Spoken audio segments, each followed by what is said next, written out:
J'ai vécu la longue nuit du bombardement du 31 août 2016, qui a laissé plusieurs dizaines de morts au carreau.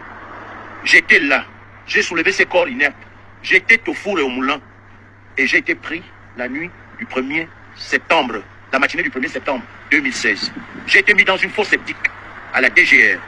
J'ai été torturé, sauvagement torturé. Ensuite, j'ai été jeté à la prison centrale de Libreville. Des fausses accusations ont été montées contre moi. Une arme de guerre de type Kalachnikov a été déposée dans mon chantier. Au tribunal, ce n'était plus la même arme, parce que mon deuxième pays, les États-Unis, avait demandé l'expertise de l'arme.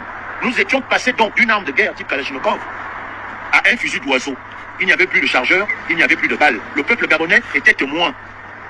Des personnes ont été instrumentalisées pour m'accuser.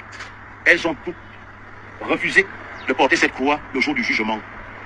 Toutes les personnes qui avaient été instrumentalisées pour m'accuser ont toutes dit qu'elles ne me connaissaient ni d'Adam ni d'Ève. J'ai quand même été condamné à 6 ans d'emprisonnement ferme. 6 ans de ma vie qui sont allés en fumée. J'ai passé 6 ans. J'ai été torturé, sauvagement torturé. Alain Serge, mon frère, hier tu as pleuré, ton épouse et toi, lorsque je vous ai montré ma clavicule qui a une double fracture et je devrais en être opéré. La première fois que j'ai été torturé à la prison centrale de Libreville, c'était suite à un coup de fil passé par Karl Mindou Nzamba, qui colle à son frère Frank Ping. Le coup de fil a été intercepté par les services d'écoute de la présidence de la République gabonaise. Ils sont venus prendre Karl Mindou à 21 h dans la cellule où nous nous trouvions. Il a été sauvagement molesté, torturé. C'est quand ils l'ont ramené pour prendre le téléphone. Et le pauvre Karl, qui était nouveau au quartier, ne sachant où était le téléphone, d'abord maintenant j'ai pris mes responsabilités. Ce n'était pas mon téléphone, c'était le téléphone des vieux bagnards. Mais je savais où ils le cachaient.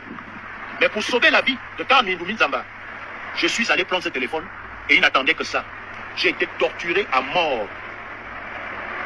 La deuxième fois, c'est des journaux qui ont été trouvés en possession de Landry Amiens Washington. Et j'ai pris sur moi. Et j'ai été sauvagement torturé. J'ai fait 6 mois au CB, quartier insalubre, où vous ne saviez pas quel temps il faisait. Ni jour ni nuit. J'ai perdu 30% de ma vue.